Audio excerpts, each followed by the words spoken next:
Le grand entretien avec Chantal Colleux-Dumont, qui est directrice du domaine de Chaumont-sur-Loire. Bonjour Chantal Colleux-Dumont. Le domaine de Chaumont-sur-Loire, qu'est-ce que c'est ? Le domaine de Chaumont-sur-Loire, c'est un lieu patrimonial, un magnifique château posé sur le bord de la Loire.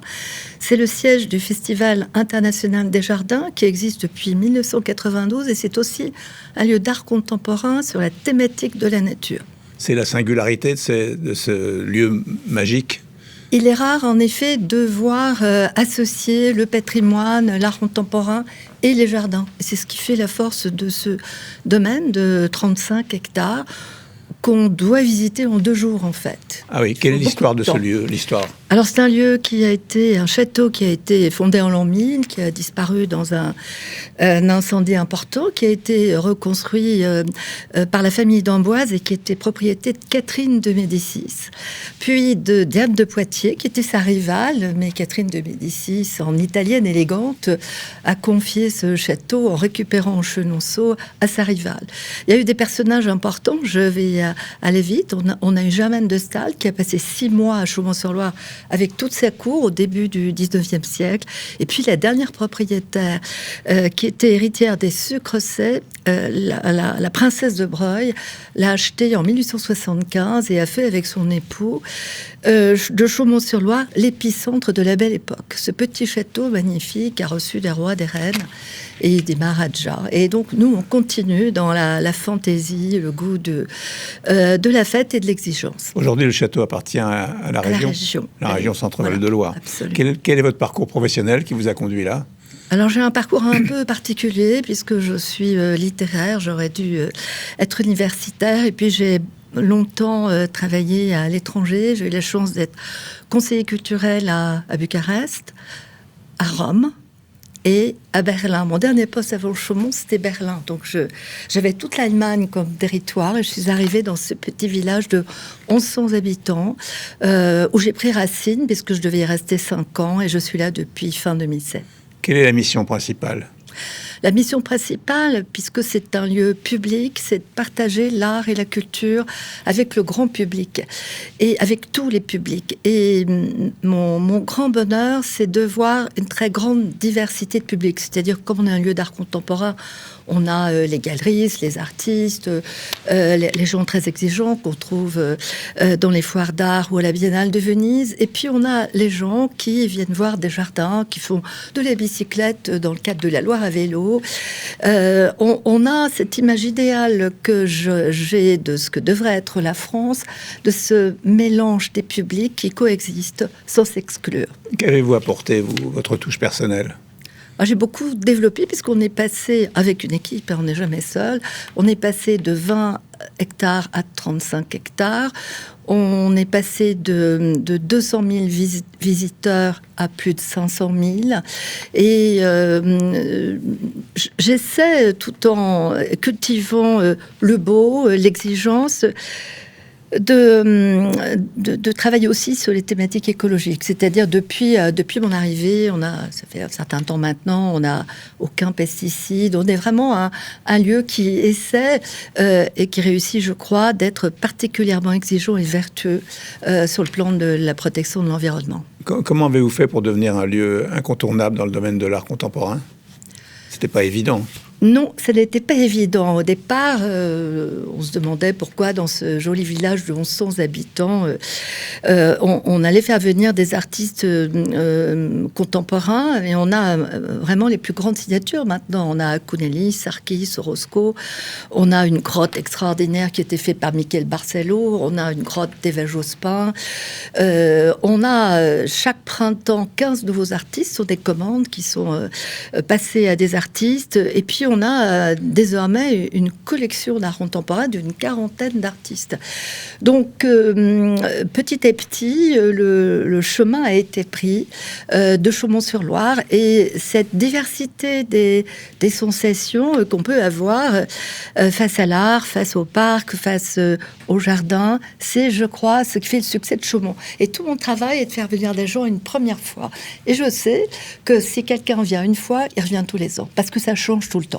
Ah oui, il y a de l'hébergement, comment vous dites, vous y restez 2 jours. Oui, voilà. On a un hôtel depuis peu qui a été conçu par l'architecte Patrick Bouchin et qui est un hôtel vraiment à 2 pas du domaine, qui est un hôtel écologique, une sorte d'écologe. Enfin, c'est-à-dire qu'on n'a pas l'air conditionné, mais on est au milieu des jardins.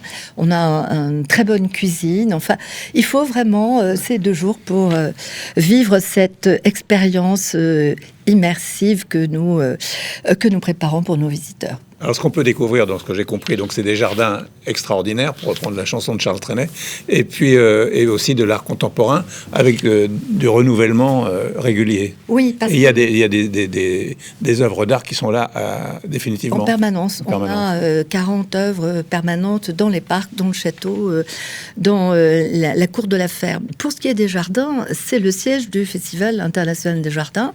Ce festival a chaque année un thème différent. Cette année, c'est le thème du conte, puisqu'il m'avait semblé, lorsque j'ai choisi l'an dernier, que notre monde devenant un peu difficile, on pouvait aborder un certain nombre de réalités par le détour de la fiction. Ouais. On peut dire des vérités, enfin, le conte ne date pas du 21e siècle, de cette manière. Et donc, peut à la fois faire passer des vérités pour les adultes et enchanter les enfants. Donc, on a chaque année 30 nouveaux jardins, c'est-à-dire des jardins qui sont conçus par à peu près 150 paysagistes, qui sont à peu près 5 par jardin, qui viennent du monde entier. On en a qui sont venus cette année d'Iran, d'Inde, de Chine, du Brésil et évidemment d'Europe. C'est un festival vraiment très international. D'ailleurs, le Spiegel a écrit, nous en sommes fiers, que nous étions le festival de Cannes des jardins. C'est peut-être pas tout à fait vrai, mais on a le green carpet parfois. Il faut toujours accepter les compliments. Voilà. On va voir les chiffres de du domaine de Chaumont-sur-Loire, donc avec Virginie Mas, et on se retrouve juste après. Le domaine de Chaumont-sur-Loire est ouvert 363 jours par an et est à 75% autofinancé. Chaque année, il reçoit 500 000 visites. Depuis 1992, plus de 930 jardins ont été créés. Entre 2008 et 2024, le site culturel a invité 220 artistes contemporains et photographes. Enfin, aujourd'hui, le domaine s'étend sur 35 hectares, dont 4000 m² d'espace d'exposition. Virginie vient nous apprendre. En fait, vous êtes ouvert toute l'année, sauf 2 jours. Exactement. Oui. L'hiver, on a même de la photographie. On essaie de faire vivre. C'est beaucoup plus compliqué quand même l'hiver, mais on a quand même réussi à allonger la saison et on a des décors de Noël raffinés, je dirais. On a un peu transformé le domaine en Downton Abbey l'année dernière, avec beaucoup de succès. C'est amusant parce que moi, je suis une littéraire et finalement, je suis devenue chef d'entreprise à Chaumont. Quelle est la place de l'innovation ?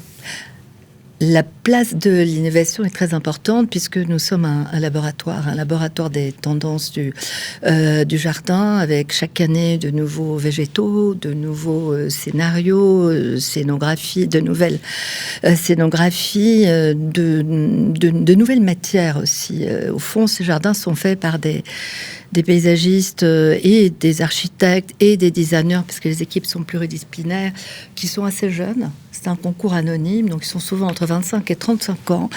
Et donc, moi, je suis toujours surprise, mais l'innovation est toujours au rendez-vous. Alors, vous avez 3 étoiles au guide Michelin Voyage et Culture. Ça compte ? Oui, c'est important parce que ça permet à un public étranger de venir nous voir. C'est une manière de savoir que au milieu de tous les grands autres sites, il y a ce château plus familial, plus petit, mais qui a un charme fou et qui a beaucoup d'atouts. Le guide Michelin, évidemment, nous donne un rayonnement international important. Quelles sont les évolutions à venir à court et moyen terme? On rêve de développer sur des espaces que nous aimerions bien acquérir un travail autour de l'auto-alimentation pour les petits et pour les grands, autour de l'eau, puisque un festival de jardin a besoin d'eau, et donc apprendre à gérer les eaux différemment, à la retenir sur le plateau, ça fait partie de nos réflexions. On est toujours en mouvement. Je dis toujours que, comme disait Einstein, Chaumont, c'est comme une bicyclette. Si on ne continue pas d'inventer et de pédaler, on tombe. Voilà, et vous passez de 500 000 visiteurs à... Oui et non, parce que ce qui caractérise Chaumont-sur-Loire, c'est la poésie, c'est le rapport direct que vous allez avoir avec les arbres, avec les fleurs. Et le surtourisme n'est pas forcément ce que nous souhaitons. Donc, ce que nous voulons, c'est augmenter un peu, évidemment, parce que nous nous autofinançons à 75%. Donc, nous avons besoin de ces mécènes que sont les visiteurs. Mais il faut faire attention à protéger cette poésie dont je vous ai parlé. Très bien, merci beaucoup, madame. Merci.